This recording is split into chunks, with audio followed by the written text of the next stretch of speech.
السلام علیکم ناظرین، آج اس ویڈیو میں ہم آپ کو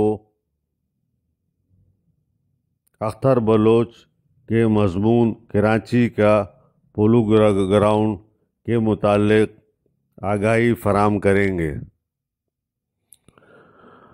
آپ سے درخواست ہے کہ ہمارے احساس انفو یوٹیوب چینل کو سبسکرائب کریں، بیل آئیکن کو پریس کریں، کمنٹس کریں، ہماری ویڈیو کو شیئر اور لائک کریں تاکہ ہماری حوصلہ افزائی ہو اور ہم اسے مزید بہتر سے بہتر بنا سکیں۔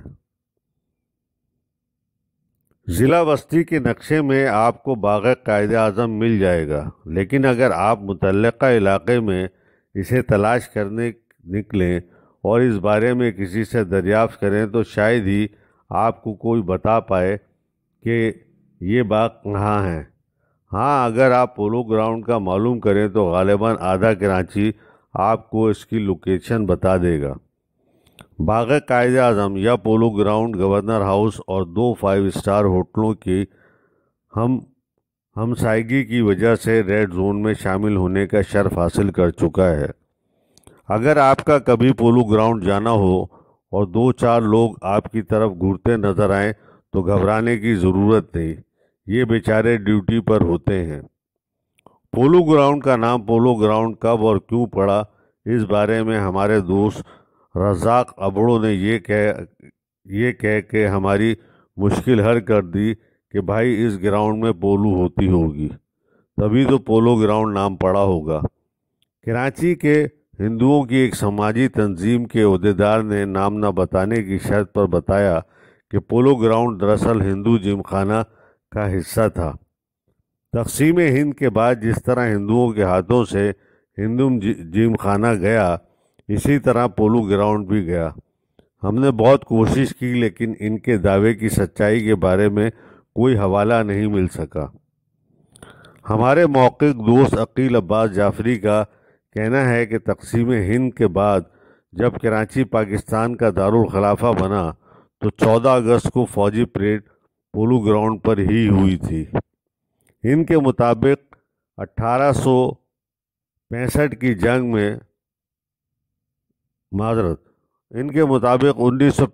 جنگ میں انڈین آرمی سے چھینے گئے ہتھیاروں کی نمائش پولو گراؤنڈ میں کی گئی تھی۔ ان میں ایک ٹینک بھی شامل تھا جس کا نام فخر ہند تھا۔ شاید اس وقت تک ہندوستان میں ہندی کے بجائے ہندوستانی بولی جاتی تھی، جسے ہم اردو کہتے ہیں۔ اب تو ہم ہتھیاروں کے نام مسلم فاتحین کے نام پر غوری اور غزنوی اور ہندوستانیوں نے ترشول اور اگنی رکھنے شروع کر دیے ہیں۔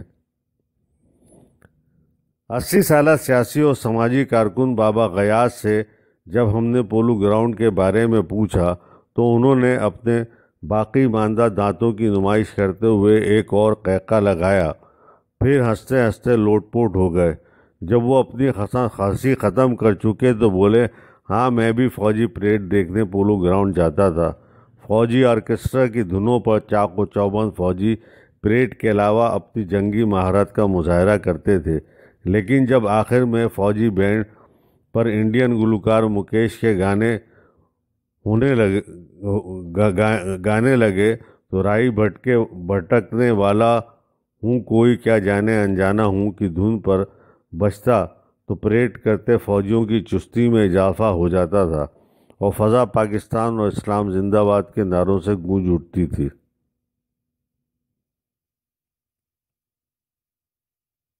غیاث دوبارہ زور زور سے ہنسنے لگے۔ پولو گراؤنڈ کے بارے میں معلومات حاصل کرنے کے لیے ہم KMC کے ڈائریکٹر پارکس کے دفتر فیریر ہال گئے اور ان کے PA آزاد صاحب سے درخواست کی کہ پولو گراؤنڈ کے سلسلے میں ڈائریکٹر صاحب سے ملنا چاہتے ہیں۔ آزاد صاحب ہمیں بٹھا کر اندر چلے گئے۔ ہمیں زیادہ انتظار نہیں کرنا پڑا اور فوراً لوٹ آئے اور بولے، صاحب کا کہنا ہے کہ پولو گراؤنڈ کب اور کیوں تعمیر ہوا اس کے بارے میں ان کے پاس کوئی معلومات نہیں ہے، لیکن اب یہ باغ قائد اعظم ہے۔ وہاں سے مایوس ہو کر ہم پولو گراؤنڈ پہنچے کہ شاید کوئی معلومات مل جائیں۔ گراؤنڈ کے گیٹ پر موجود چوکیدار سے ہم نے جب اس بارے میں پوچھا تو انہوں نے اپنی بلوچی آمیز اردو میں کہا، ابھی یہ صاحب لوگوں کو معلوم ہوں گا، ہم سے گراؤنڈ کے بارے میں پوچھو۔ میں نے ان سے سوال کیا کہ کتنے لوگ روزانہ آتے ہیں؟ عزیر نے جواب دیا، پہلے بہت آتے تھے واک شاک کرنے، لڑکا لڑکی لوگ بھی ادھر آتے تھے، ابھی بہت کم ہو گیا ہے۔ عزیز نے واک کے لیے آنے والوں میں کمی کا سبب ناہموار واکنگ ٹریک اور پینے کے پانی کی عدم دستیابی بتایا۔ لڑکا لڑکی لوگوں کی آمد میں کمی کے بارے میں انہوں نے بتایا، ہم تو سارا دن ادھر ہی ہوتا ہوں، ٹی وی شیوی دیکھنے کا ٹیم نہیں ملتا۔ بچہ لوگ نے ایک دن ہم کو بتایا کہ ایک چینل پر ایک پروگرام پارکوں کے بارے میں آیا تھا، جس میں ایک لڑکی پارک میں بیٹھا لڑکا لڑکی لوگ سے پوچھتا ہے کہ وہ اپنا ماں باپ کو بتا کر آیا ہے۔ بس ابھی کیا بولوں، اس کے بعد لڑکا لڑکی لوگ جاستی نہیں آتا۔ ہم نے ان کی توجہ پارک میں بیٹھے 2-3 جوڑوں کی طرف کرائی تو بولے، جانتا ہے ان کو میاں بیوی لوگ ہے، روز آتا ہے۔ اس کے بعد ہم پارک میں داخل ہوئے۔ 8 سے 10 مرد و خواتین واکنگ ٹریک پر موٹاپا کم کرنے کی ناکام کوشش میں سرگرم نظر آئے۔ پارک کے مختلف حصوں میں بچے اور بڑے کرکٹ فٹ بال کھیلتے نظر آئے۔ ان کھیلنے والوں کی خاص بات یہ تھی کہ بیشتر نے نماز کی سفید ٹوپیاں پہنی ہوئی تھی۔ کمال یہ تھا کہ فٹ بال کھیلنے والے ہیڈ بھی کر رہے تھے، مگر مجال ہے کہ کسی کی ٹوپی گرے۔ ان تمام لوگوں کو دیکھ کر ہمیں پختون رہنماؤں کا یہ دعویٰ بالکل سچ لگا کہ کراچی پاکستان کی سب سے بڑی پختون آبادی ہے۔ استاد محترم حسین نقی صاحب نے پولو گراؤنڈ کے حوالے سے ہمیں بتایا کہ 1963 میں جب ایوب خان نے اپنی آمریت کو دوام دینے کے لیے کنونشن لیگ بنائی تو اس کا پہلا جلسہ پولو گراؤنڈ کراچی میں منعقد ہونا طے پایا تھا۔ ایوبی آمریت کے دور میں طلباء کی جانب سے حکومت مخالف سرگرمیوں کو روکنے کے لیے یونیورسٹی آرڈیننس جاری کیا تھا، جس کے تحت وائس چانسلر کو یہ اختیار حاصل ہو گیا تھا کہ وہ کسی بھی طالب علم کو ناپسندیدہ سیاسی سرگرمیوں میں شامل ہونے پر نہ صرف اس کی ڈگری بلکہ داخلہ بھی منسوخ کر سکتے ہیں۔ نیشنل اسٹوڈنٹ فیڈریشن کی جانب سے یہ طے کیا گیا کہ کنونشن لیگ کے جلسے میں اس پر احتجاج کیا جائے گا۔ نامور سیاسی رہنما معراج محمد خان کو اس احتجاج کی قیادت سونپی گئی۔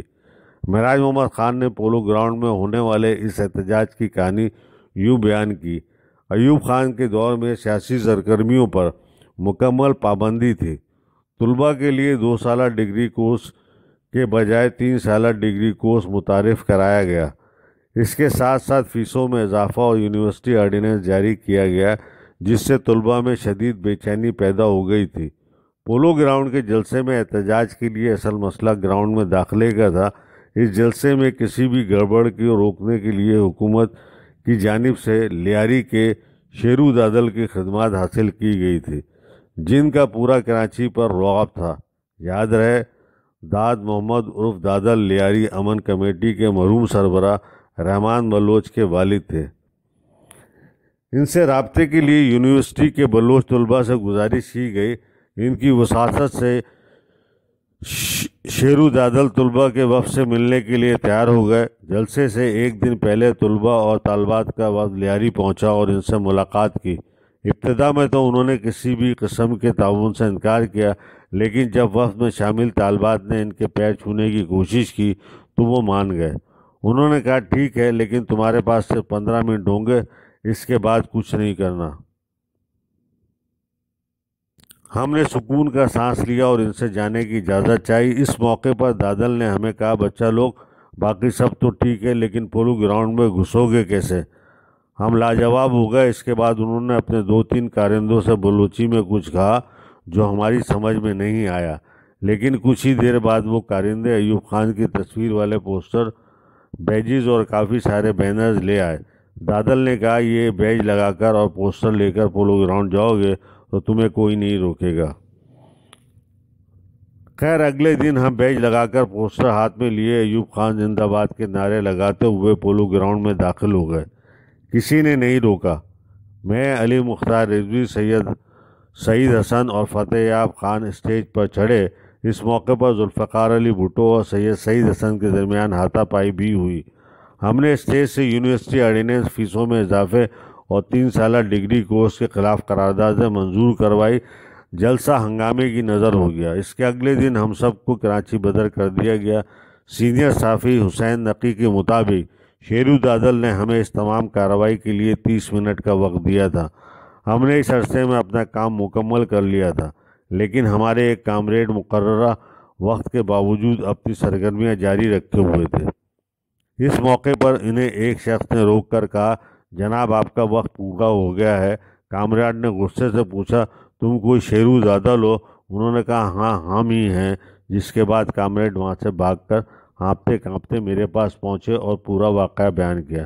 میں نے انہیں تسلی دی کہ ڈرنے کی کوئی ضرورت نہیں، لیکن ان کی حالت غیر تھی۔ 4 دن تک بخار کی کیفیت میں رہے اور اکثر سونے میں چلا کر بچاؤ بچاؤ کہتے اٹھ بیٹھتے۔ معراج محمد خان کے مطابق انقلابی شاعر حبیب جالب نے اس احتجاج اور کراچی بدر کرنے پر ایک قطعہ لکھا تھا، فضا میں جس نے بھی اپنا لہو اچھال دیا، ستم گروں نے اس شہر سے نکال دیا۔ یہی تو ہم سے رفیقان شب کو شکوہ ہے کہ ہم نے صبح کے رستے پہ خود کو ڈال دیا۔ محقق عقیل عباس جعفری نے اپنی کتاب پاکستان کرونیکل کے صفحہ نمبر 205 پر کراچی کے 12 طلباء کی شہر بدری کے حوالے سے لکھتے ہیں کہ 12 ستمبر 1962 کو گورنر مغربی پاکستان ملک امیر محمد خان نے ضلع کراچی کے 12 طلباء کو مغربی پاکستان کے پبلک سیفٹی آرڈیننس کے تحت شہر بدر کرنے کے احکام جاری کر دیے۔ ان احکام میں کہا گیا تھا کہ یہ طلباء مسلسل ایسی سرگرمیوں میں حصہ لے رہے تھے جو امن و امان، تعلیمی نظم و ضبط کے لیے نقصان دہ ہے۔ ان احکام کے تحت کراچی کے جن 12 طلباء کو شہر بدر کیا گیا تھا، ان کے نام تھے فتح یاب علی خان، حسین نقی، سید سعید حسن، معراج محمد خان، خرم مرزا، نواز بٹ، واحد بشیر، جوہر حسین، علی مختار رضوی، آغا جعفری، نفیس صدیقی اور امیر حیدر کاظمی۔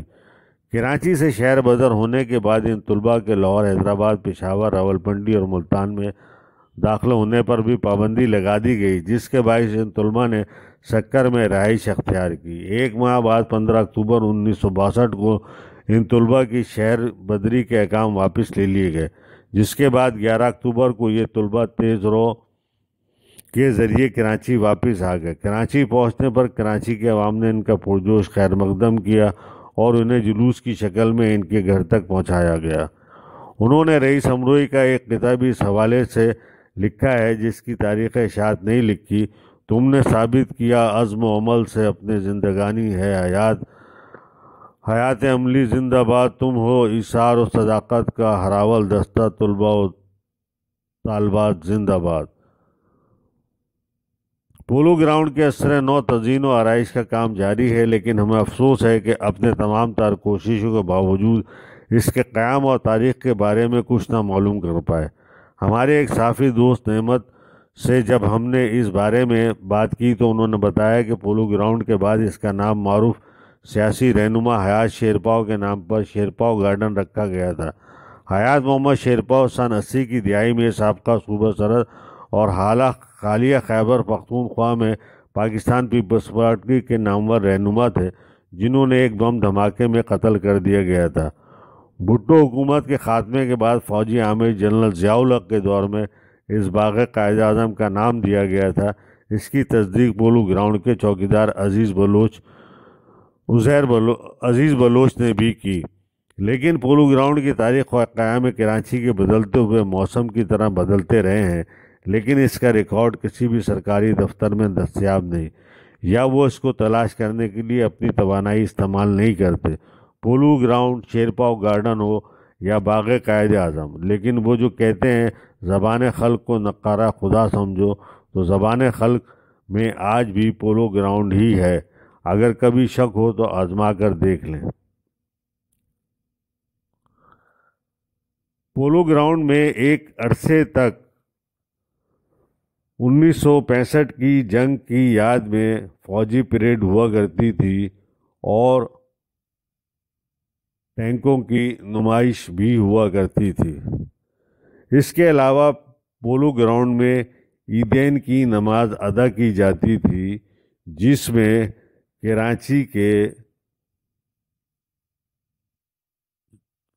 کراچی کے سیاستدان اور عمرا اور حکومتی اہلکار کا شریک ہونا ضروری ہوتا تھا۔ اب یہ نماز جو ہے تو ہوتی ہے پولو گراؤنڈ میں، مگر اب عمائدین اور کراچی کے عمرا کی شرکت کا سلسلہ مفقود ہو گیا ہے۔